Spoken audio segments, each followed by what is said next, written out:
Trying beautiful desserts in Choco Gems Pop, Thai Fruit Edition. Let's get our fruits in. First up, we have the lime. Taste test. Cheers. Bon appetit.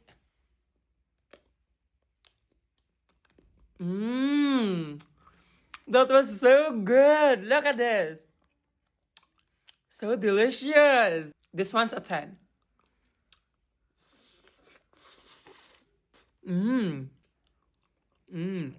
Next up is lychee. Bon appetit. Cheers.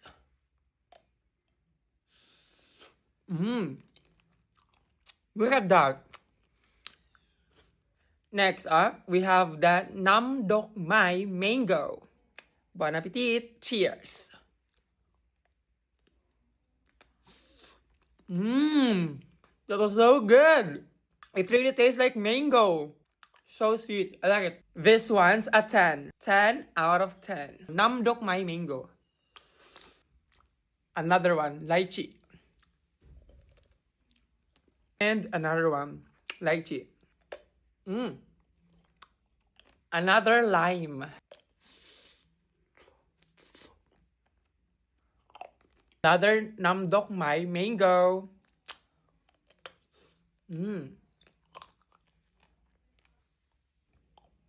Today, I'm going to share the Choco Gems Pop with my friend, Teacher Jo Marie. Taste test. Okay, I'll get First, one.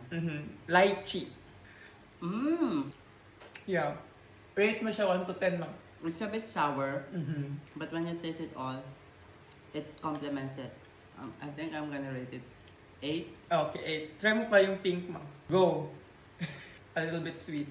Yeah. Lime. Cheers. Cheers.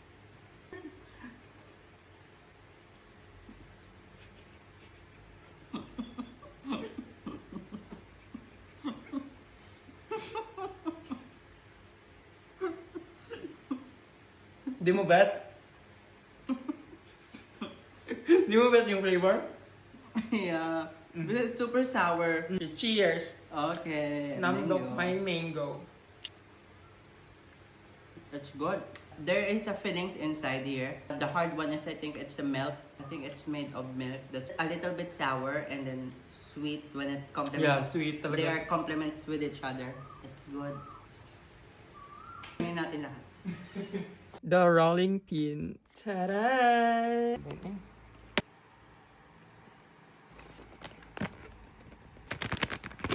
First is ice at that.